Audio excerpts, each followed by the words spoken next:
Hello, you good people. Thank you for Hello. joining us. Thank you for being here. Yes, this is Life on Earth with Robert and Amy Naser. We are both living and on Earth. And so are you. Today is Thursday, July 29th, 2021. And just to get the introduction out of the way for people joining us for the first time, and I know we have first timers this week, in her speech, Philosophy, Who Needs It? At West Point, 1976. Ayn Rand said in regard to her philosophy, formally I call it objectivism, but informally I call it a philosophy for living on Earth, unquote. That being the case, it stands to reason that objectivists, fans of Ayn Rand, should be the most successful, the most benevolent, the most efficacious, the most positive, gracious, cheerful, optimistic, happy people on Earth. That is true. And in that regard, speaking of objectivists being the most successful people at the game of life on Earth, was in the Ayn Rand group on Facebook, the generic one run by Mr. Lati, gets the most general questions. Yeah. And somebody posted this. See what you think of this. Has anyone read The Fountainhead and Atlas Shrugged and felt absolutely small and insignificant to the characters Ayn Rand wrote? And he goes into a bit of personal stuff and then says, these people, these characters, have known what they wanted to do at a young age and are good at it from the start. I feel like Dagny Taggart and John Galt, maybe even Ayn Rand herself, would hate me for that, not being very good at his profession yet. Even though I'm totally on their side, it makes me feel bad for myself and all my failures, when I feel it should be inspiring. Does anybody else feel that? Unquote. That was an interesting post to me, both for the post itself and for the kind of responses that it got. I didn't read the responses, but yeah, that's a great question. And I wonder if any of you react to that post thinking, that question is so wrong, and you're thinking about it all wrong, and you should be thinking differently about that. You're wrong. That sounds silly, but you would be surprised, or maybe you wouldn't be surprised, by how many people gave him just that kind of response. Okay, may I say that is not right. That's not cool. The first episode of this show, Life on Earth, that we did a couple months ago was called Benevolence. And we started with that topic for a reason. So in this forum, I answered him. Here's the answer I left, the comment that I made. There will always be someone out there who's more able and accomplished than me, or you. And even more so if you add fictional characters to the mix. This isn't a contest between you and the best, nor the worst, people who've ever lived or been imagined. Yeah. One might say this is a contest between you and your own best self, your own aspirations. But it's not even that. It's not a contest, or at least not just a contest. It's also a race and an adventure and a dance and a vacation and a song and a celebration. Yes, it's a celebration. Achievement matters. So be ambitious. Now, ending the comment for a moment. Remember, we did a whole topic of ambitiousness. You need some degree of ambition in your life. So back to my answer, decide what you want, given your values and your potential, and go for it. But we're not here to measure up to anyone else. No. Heroes inspire us, but they don't define us. If you're being who you want to be and living the life that you want to live, that's as it should be, whether that looks like Howard Rourke or Jean-Xavier Donegan. AKA Mike. Or Dagny Taggart or Eddie Willers. I love it when Howard Rourke met Mike the first time. Hey, Red. Hey, no, watch it, young man. You might burn your little twinkle toes or something like that. Yes. Burn your pretty pink fingers, yes. Yeah, a little respectful razzing there when he sees what Howard Rourke can actually do with an acetylene torch. Right. Wow, where did you learn to cut like that? Is Mike thinking to himself later on after he knows Howard Rourke, oh man, I'm not just like my friend Howard. I feel so down about myself. No. No, no, this is respect. This is Yes. benevolence. Yes. I had gone on a little bit directly to the person who posted this because he says he's not very competent, for example, when it comes to his work. I said, this is something you can fix over time. Mm-hmm. No one's ever been born an adult. Except for Athena, who came out of Zeus's head. That's right. Nobody's ever been an expert the first time we did that. In my profession as an IT technician, it usually takes a month before a new employee is not a burden. Right. Well, And 3 months before they're even an asset, and 6 months before they're at all self-sufficient. Well, and if you have a good manager, if you're actually training them and you know what you're doing, then you get to give them the tools to show them what you know and how the process, you go about doing your job, which is actually maybe a lot better than somebody who knows their job already comes in and has a crappy process.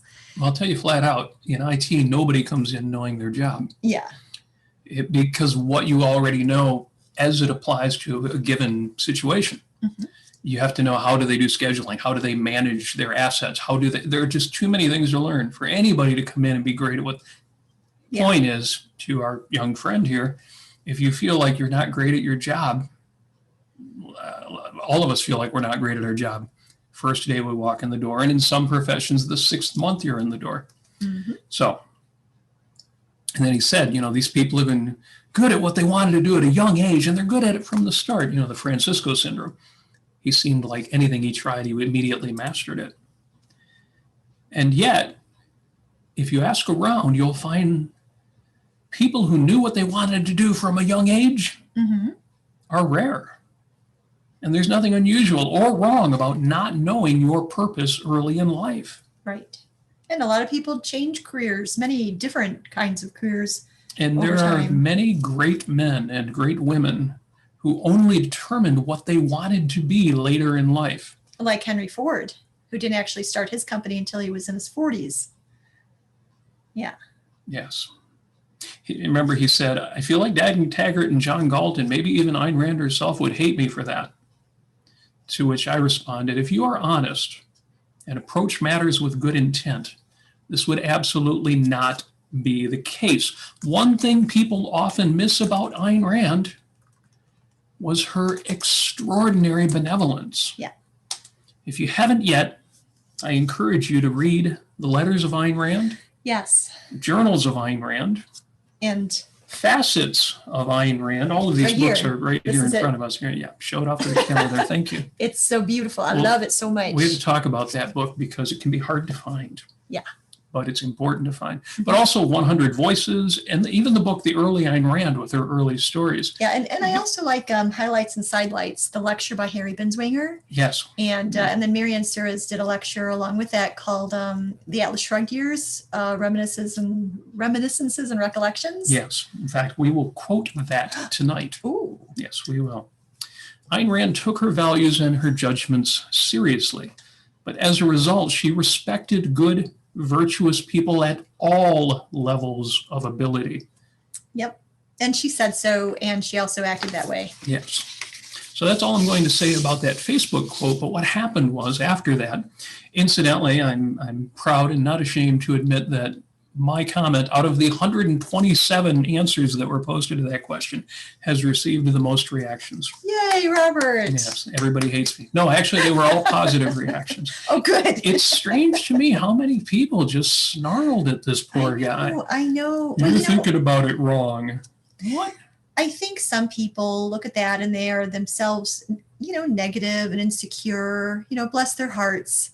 And, they see that and they see somebody who is being vulnerable and showing a weakness and or their feelings, and they think, oh, well, this is obviously not somebody who has it all together like I do.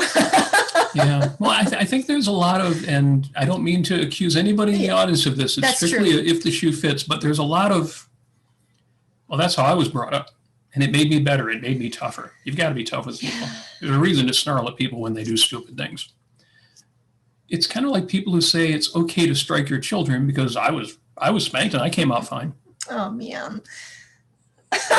So we won't sad. get into that now. But the point is, I'm sure there's a reason why of 127 answers, more than half of them just did not show good intent. So anyway, point is, after that post, a little while after that, I got a private message and somebody said, yeah, you talked about Ayn Rand's benevolence, but where did you get that? What are your resources for that? So right away, well, as I mentioned in the post, right away, a lot of things occurred to me. But the one example that I could not resist quoting was from this book that Amy held up a moment ago, Facets of Ayn Rand. This book is hard to find. If you go on my Facebook wall, there's a public post talking about this show tonight, Copperpot Objectivists, Life on Earth, episode 10. And there's a list of links, resources, a few things we're going to talk about, things you'll want to read after the show. Don't do that now. Pay attention. But links to, and the Amazon link to Facets of Ayn Rand, I didn't bother to include. And the reason is this book on Amazon.com is $999. It is? Oh, my goodness. Now, fortunately, Worth every penny. I assume it's out of print. It was originally published by Ayn Rand Institute Press. Yeah. But you can actually find from other booksellers copies of this book for $10 or $12. Absolutely worth having. But if you're an audiobook kind of person, you can get it that way cheap too. There's actually in the essays on Ayn Rand's Atlas Shrugged, that book, Yes. there is an excerpt of this in that book. Oh, good. FYI. Now, I don't think it's all of it, but yep. So the book is essentially a series of interviews with both Mary Ann Sures and her husband, Charles Sures. And the interviewer talks about Ayn Rand's home life. And it's one of the great things about this book. If you don't have a sense of Ayn Rand as a person, as somebody you'd want to know, somebody you would totally fall in love with, whether as a friend, a sister, or pick your, I don't know the right word. Pick your relationship. I'm so used to saying pick your poison, but I hate to even use that figure of speech in this context. But after all of these discussions, and in the middle of all these discussions about her home life, Mary Ann Sures had mentioned there was once a glorious lunch break. So they eventually asked her, well, what was the glorious lunch break? And Mary Ann says, this refers to a discussion we had that had the greatest effect on my life.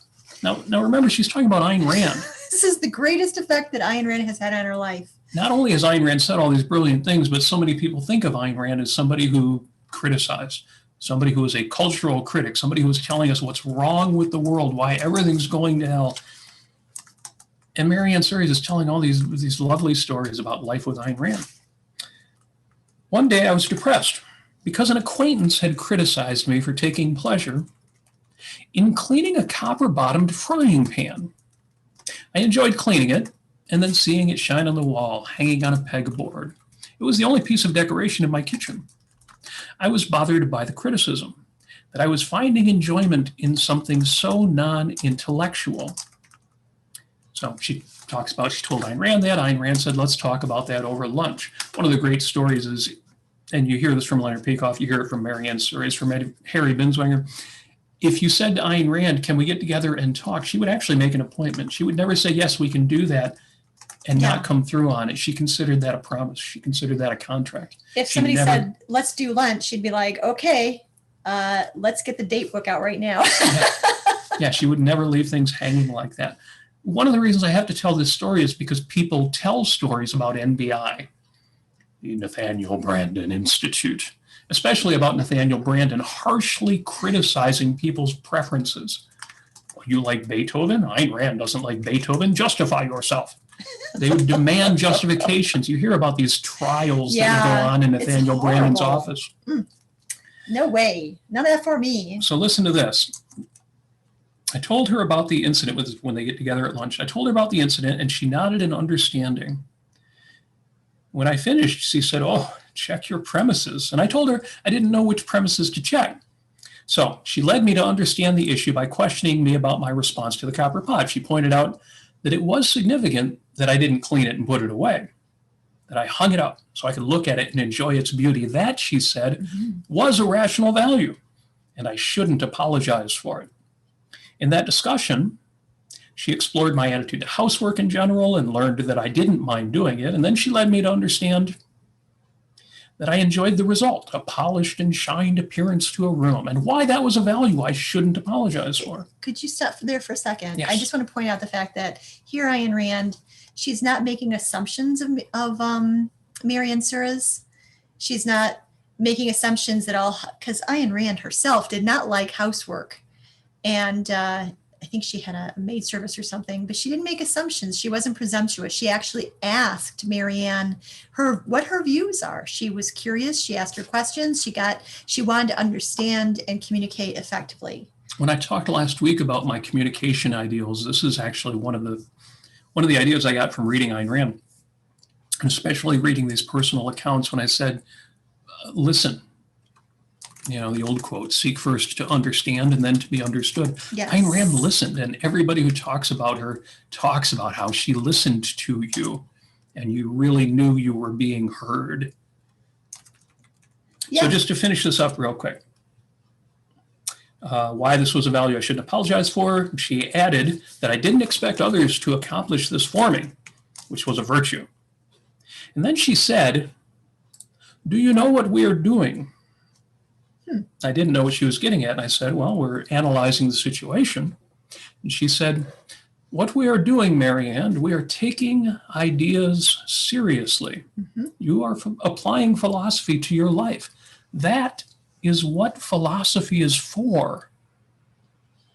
She explained the necessity of identifying your values and knowing why they are your values, why you shouldn't give up a value because someone else questions it, even if you can't fully explain why it is important to you.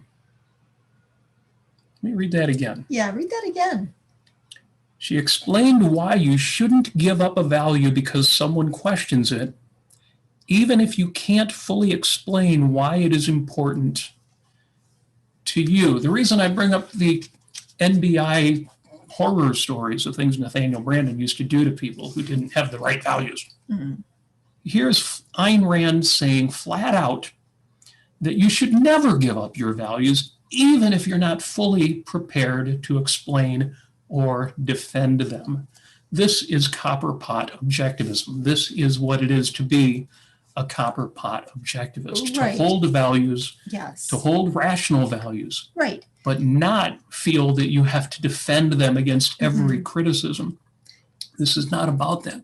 This is a philosophy for living on earth. When I was younger, there were a number of objectivists, bless their hearts, who would tell me rock and roll, it's just noise. It's an anti-value. Rock and roll is not a valid art form. It's not a valid art form. If you take the guitars and you run them through a distortion pedal or an overdriven amp, you are intentionally distorting the sound. It's obviously nihilistic. Obviously. Yes. So you rock and rollers. So when I was confronted with this, it did cause me some confusion and being a bit alarmed, because I thought, oh my gosh, is there something wrong with me?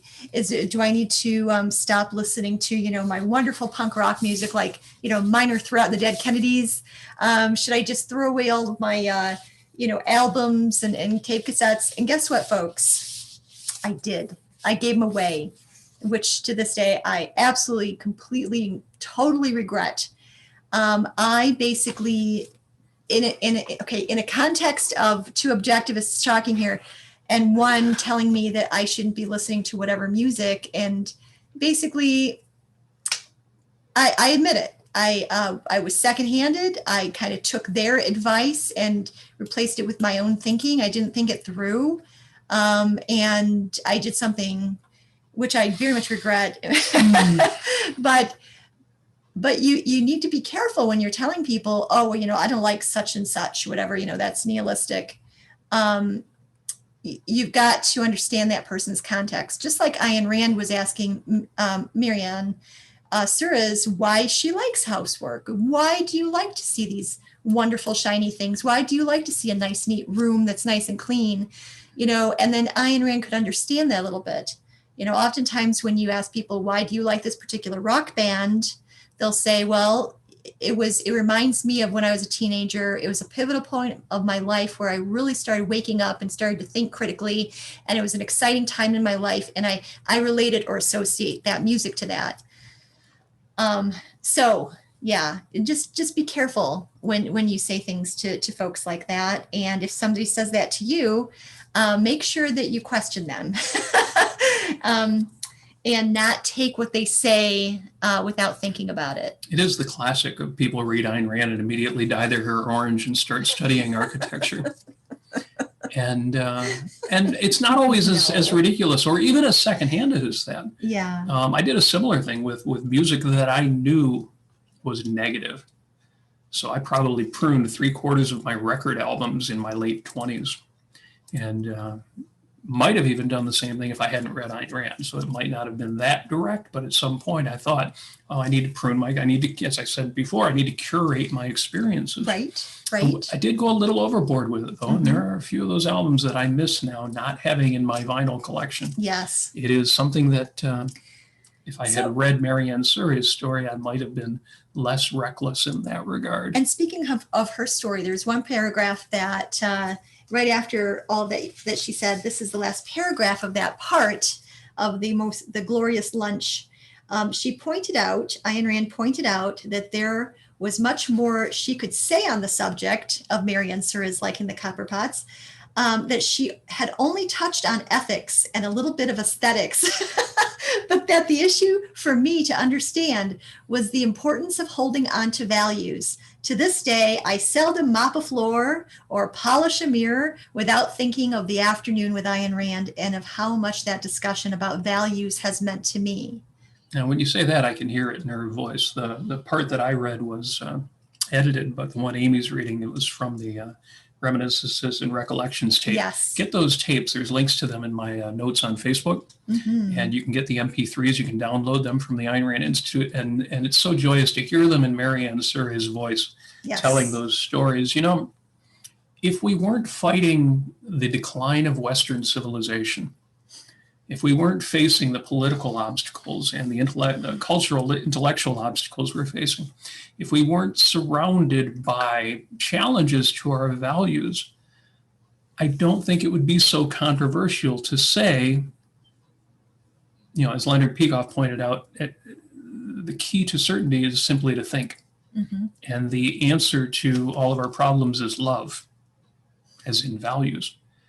If we were living in Ayn Rand's world, if we were living in a healthy culture, I think people would hear this from the virtue of selfishness. Look at this tattered book. In an entirely different way. Ayn Rand wrote, love and friendship are profoundly personal, selfish values. Love is an expression and assertion of self-esteem, a response to one's own values in the person of another. One gains a profoundly personal, selfish joy from the mere existence of the person one loves. It's one's own personal, selfish happiness that one seeks, earns, and derives from love. Now, this is in the Ethics of Emergencies, and we're reading it in the context of fighting altruism and all the people who would hold your love and your values against them and use them to fight you and destroy the world. But if we were living in a healthier culture, I don't think it would be so controversial to say to people, Ayn Rand is all about values. Ayn Rand is all about living joyously. Ayn Rand is all about benevolence. This woman who wrote that love and friendship are profoundly personal, selfish values, that love is an expression and assertion of self-esteem, a response to one's own values in the person of another. You notice I'm reading this in a way that amplifies what I think would be obvious in a healthier culture. Right. And what I wish for people is that when you read Ayn Rand, you always have one eye to the positive, to what she's actually saying about living and not just what's wrong with people. Right. Yeah. Don't just think, what can I use here to fight fires or to out-debate some evil person. Think of it as what can I use here to make my life happier? Yeah, this is the woman who wrote the Boy on the Bicycle sequence. Yes. among other things. The one you can't read out loud without getting choked up. Yeah. If you can, then you might need to try reading it again. So here's a great opportunity now to talk about Ayn Rand Center UK. So, wow, we really let 25 minutes pass before mentioning you should be a member of the Ayn Rand Center UK. You should go to aynrandcenter.uk.co.uk. I always got to remember that the state TDL, the country TDL goes last. aynrandcenter.co.uk. They'll add it to the chat shortly. And become a member for anywhere from 10 to 100 pounds a month. For just 10 pounds a month, you become a member. You get access to Don Watkins communication boot camps. You get access to the Saturday morning Objectivism through induction and other study groups that are exclusive to the Ayn Rand Institute, or excuse me, the Ayn Rand Center UK. You get on their mailing list, you get on their WhatsApp chat, so you're always updated with the Daily Objectivist and with the essay analysis and with all of the things going on. I'm especially enjoying Antoine's the early Ayn Rand discussions that are taking place on Monday. And we just did Night of January 16th, which isn't in the early Ayn Rand, but belongs with it chronologically. Great analysis there, good stuff. Go to the link in the chat. Sign up right away if you haven't already. Yes. Now, what if you already have and you want to support the Ayn Rand Center even more? All you need to do, ask a question using the super chat. Yes. Put in those super chat questions. We've already had a couple of super chats from the benefactress of the Ayn Rand Center UK. The person you can always count on for a super chat is Mary Elaine, and she's already contributed twice. Thank you so much for that. Anybody else have any questions? By all means, bring them on. Yeah. Especially if anybody wants to say, Ayn Rand was harsh and judgmental and it was a cult and which, of course, when I posted about this episode, I got one sourpuss who's all like, oh, yeah, you can't talk to objectivists. You can't talk to the Ayn Rand cult. Now. If anybody wants to ask those questions, we promise not to make grimacing faces at you. Yeah. Oh, I'm only picking on the person I'm picking on is famous anyway. And yes, I should call his radio show and give him a hard time about that because he's going on my Facebook wall and giving me a hard time. But yes. And by all means, give us those super chats. You know, Amy did an entire presentation.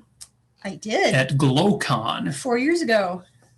The Great Lakes Objectivist Annual Conference. Yeah. And she did an entire presentation on what I love about Ayn Rand. I did. And I think we need to give that as a show. Yes. But we can certainly give you a few spoilers from it because she mentioned a few of the resources that you should know about. Some of them are in the links that I shared on my Facebook wall earlier. A lot of them are. But there are even more links in the presentation. For example, there's Ayn Rand's Tiddlywink music, which you'll get to hear Harry Binswanger talk about if you purchase the MP3s or maybe even the old cassette tapes of the Ayn Rand years and the recollections that he gives. There is actually a website out there. If you do a search for music with an Ayn Rand connection, yes, absolutely worth listening to. It's charming music from the early 1900s, ranging anywhere from the turn of the century to maybe 10, 20, 30 years in. Some of those require real player codecs to listen to. It might be a little tricky, but most of them are MP3 files. You go to this website, this guy took all the music that Ayn Rand ever mentioned in her fiction, some of the things that she mentioned in her speeches, and put it all out there. Because what happened is there were lectures talking about Ayn Rand and her Tiddlywink music. Yes. Most notably, the one speech, which I'm sure you all heard. If you haven't yet, you must. My 30 Years with Ayn Rand. And Leonard Peikoff talked about Ayn Rand and her many values, including her Tiddlywink music, her favorite kind of music. Which she would put on, and then she would take a baton, and she would dance around her living room with the baton. Yes. Can you imagine this? I can. Ayn Rand marching around to the music. With a baton. I really wish there was a video of that. That'd be so great. It's. Oh, thank you, Marilyn. Marilyn, you have been outstanding with your super chats. Please bring the super chats on. Bring it on. Bring it on. It's just interesting that people think of Ayn Rand as being so harsh because she could be. She could be enormously cutting when it was deserved, when she had a point to make that required that. She was just. And being just means recognizing virtue. Right. And it's why our questioner in the Ayn Rand group at Facebook didn't need to be told that he asked the wrong question. He needed to be told that if you are essentially virtuous, no, Ayn Rand wouldn't hate you. She'd probably like you. She would certainly be respectful for you and respectful for your efforts, whether you sprung from a seashell, a clamshell, or Zeus's head, fully formed and fully capable, like Francisco d'Anconia, or whether you were just giving it your own honest best effort to turn your life into what you want it to be. Yes. Be true to yourself. Go by your own firsthand thinking, even if it's you later find out that it's wrong. Those are the lessons that you need to learn, and it's okay. And it's okay if you're not proficient at whatever you're trying to do at the time. If you need to believe in your abilities, you need to believe in your efficacy, and you need to trust in yourself that you're going to get it, because you will. And just keep working at it. So yes, as Thomas Edison said, I haven't failed 99 times. I've simply found 99 things that don't work. Yeah, that's right. I forget exactly how he put it. It was better than that. Right. But we all know the lesson. You don't succeed on your first time out. That's rare. Yes. The way that you succeed is you learn by doing. Yeah, so there is a nice question here from Scott. It's not a super chat question. I wish it was.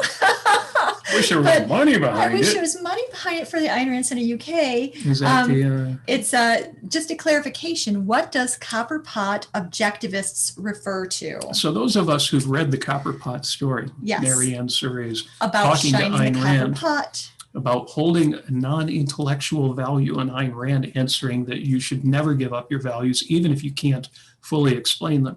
Yes. Those of us for whom that story resonates, and that should be everybody, but it doesn't. There are some people who don't get it.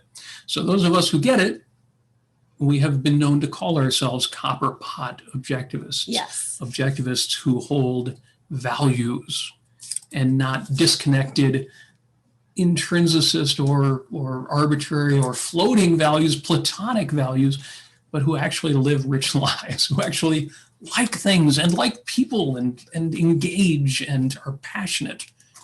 And there was even a Facebook group called Copper Pot Objectivists. I'll have to find out what became of that if they're still out there. If they're not, we should start a new group where people can share their values. There's a Sense of Life music group where people post their favorite music. And a lot of it, as Amy said earlier, would fall in this rock and roll, even hard rock or heavy metal or music that Ayn Rand, we know, would not have liked. And yet, people are in a position there to share their passions. Mary Lean says there's a video of Miss Rand conducting with her baton while she listens to music. She says, I don't remember where I saw it, but it's out there. Oh my gosh. So if anybody is listening right now or later in the future, please contact us. I would love to see that. And I would be your new best friend. You can call me up on the phone. I can give you advice, or I could just listen to you. I am so eager. The two best biographical, I shouldn't say the two best, there's several good ones now. My two favorite biographical sketches of Ayn Rand are, number one, the Michael Paxton film, Ayn Rand, A Sense of Life, with music by Jeff Britting. Yes. And number two, the aforementioned Leonard Peikoff lecture, My 30 Years with Ayn Rand, an intellectual memoir. But I am so looking forward to Shoshana Milgram's new Ayn Rand biography. Oh, yes. She's putting out what's going to be the official biography, which is why it's taking her years, because this is going to be the one. I'm so looking forward to that. I hope that she's at OCON. And I'm pretty sure Lee Pearson said she'll be there. I just want to give her a hug if she'd let me. because we can't hug Ayn Rand. And you want to, I want to hug Ayn Rand so bad. Oh my gosh. She was, well, in Al Ruddy's words, she was a living doll. Oh, was it Al Ruddy who said that? Yes, if I recall correctly. It's always funny to hear people, that's why you've got to read 100 Voices, people's recollections of Ayn Rand who knew her personally. Yes. Because, again, we get this kind of disconnected, over-abstract, and sometimes a little harsh idea of who Ayn Rand was as a person. But if you read her books, if you even read Atlas Shrugged and The Fountainhead, for the passion that's in these books, the benevolence, just shines through if that's what you're looking for. And God knows that's what I'm looking for. And I think that there's a better way to approach reading Ayn Rand, because I remember when I was a Nietzschean existentialist, Nietzschean existentialist. As a teenager, I would read Ayn Rand with this eye towards, or this focus on, how can I solve the world's problems? How can I untangle all the madness? I was looking for catharsis. Mm-hmm. I was looking to put out fires. I was looking to right the wrongs. Wrong. So I was focusing on all the wrongs all the time. And so I really think that it's best to, reread Atlas Shrugged again, or any of Ayn Rand's work, with an eye and a focus towards what's the positive assertion that she's giving me here? What is this kind of thing that I can apply to my life? What is inspiring here? What can I share with other people? And by the way, if you want to spread Ayn Rand's philosophy, honestly, give people the positive assertion, the positive perspective of Ayn Rand. Don't beat them up with words. That's my advice. This cautionary tale, just like with our friend in the Ayn Rand group, this cautionary tale is not meant to be a criticism. It's simply because I was there too. I was there too. Well, you weren't the only one, because I'll tell you what, from the introduction to this book, Journals of Ayn Rand, Leonard Peikoff wrote. Tell me, what did Leonard Peikoff write? As a youngster, the first enemy of man whom she could identify was communism, the omnipotent state. Then, as she grew beyond politics, the enemy for a short while was taken to be the masses of average men, as such, regardless of their political organization.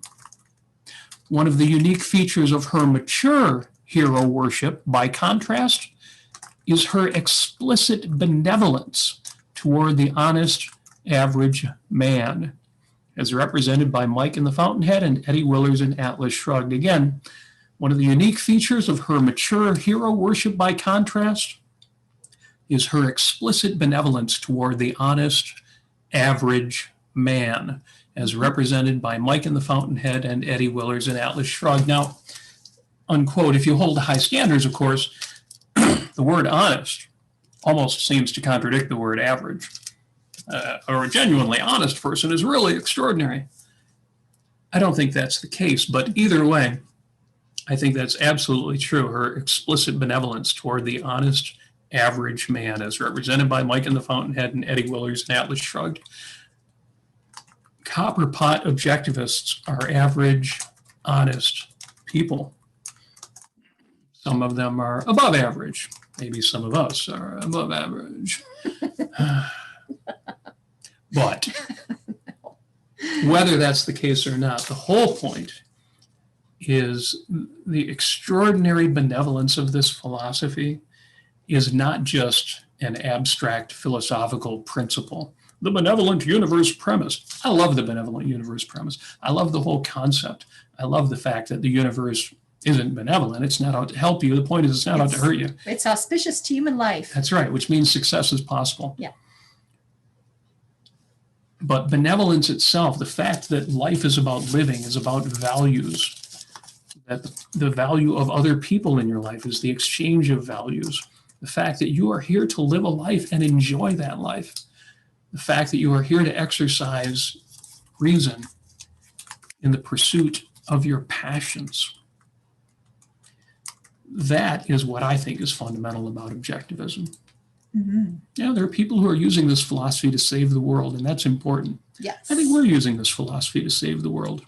I want to thank Scott for saying, for putting his money where his mouth is, and sending us $2 or £2 super chat. Thank you so much, Scott. And he says, positivity matters, but people also want bravery. Undeniable. Absolutely true. And bravery matters. We don't get into bravery as much on this show. Why not? Why do we talk so much about positivity and benevolence and using philosophy to live a good life, and we don't talk that much about saving the world?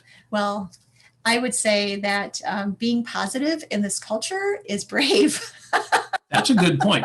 But I would make another point too, and that is, at this time, there are about 14 different shows being produced under the auspices of the Ayn Rand Center UK. And 13 of them address those issues more than we do.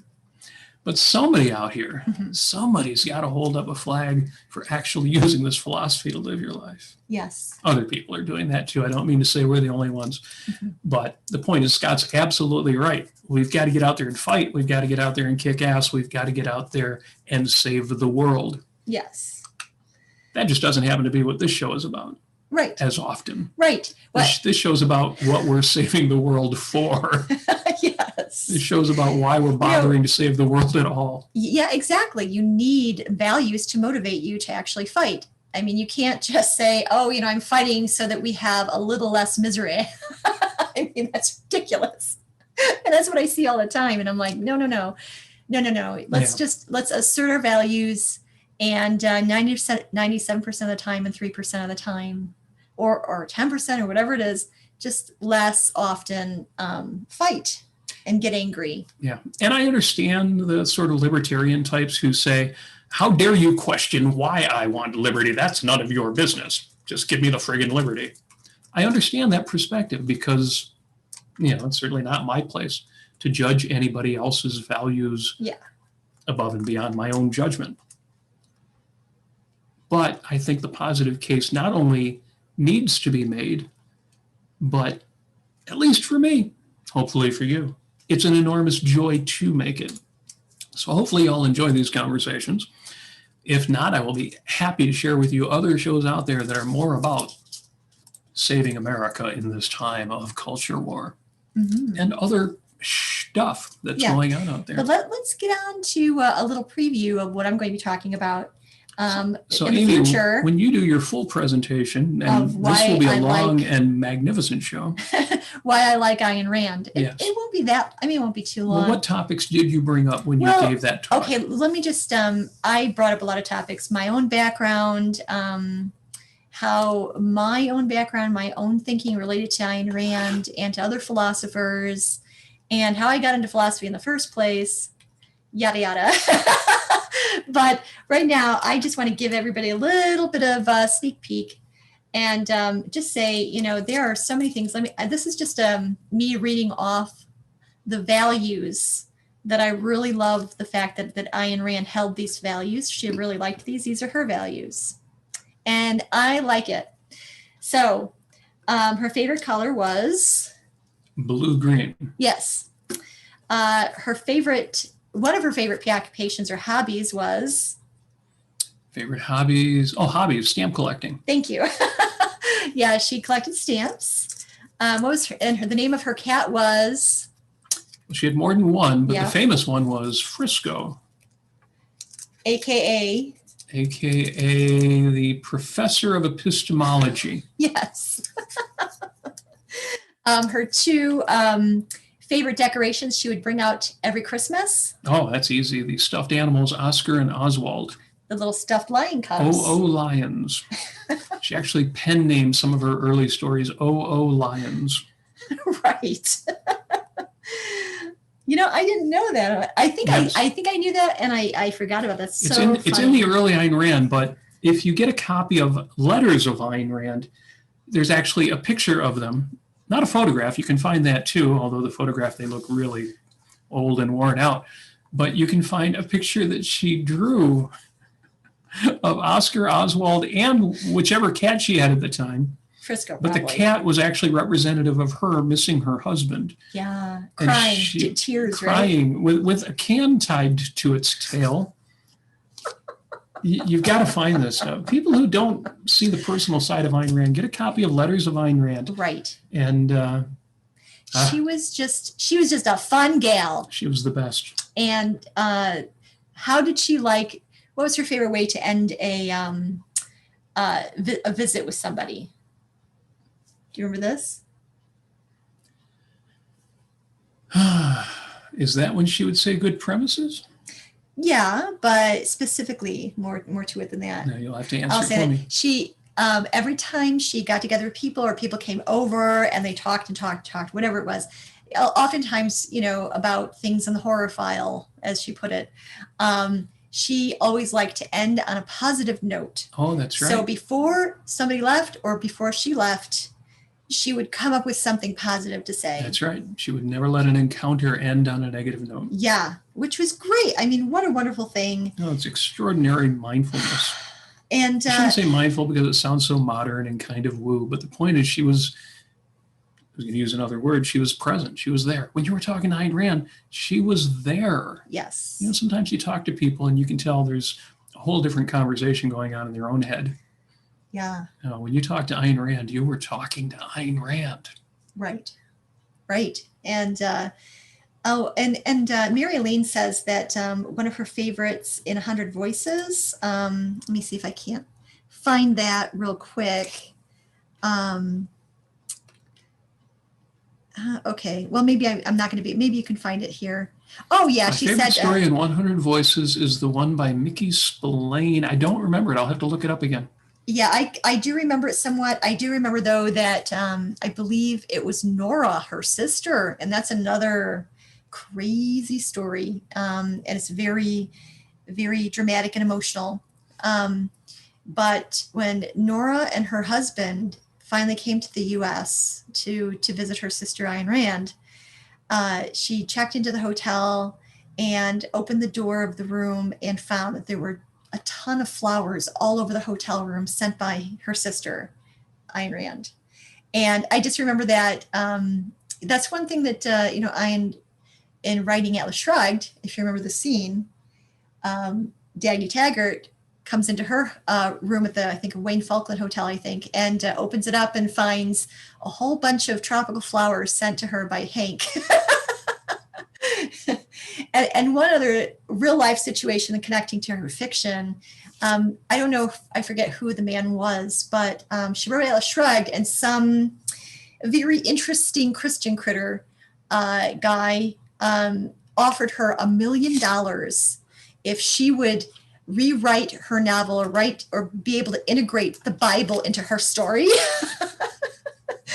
And I mean, come on, after she wrote Gail Wynand, trying to buy people's integrity and trying to prove to himself that there is no man of integrity.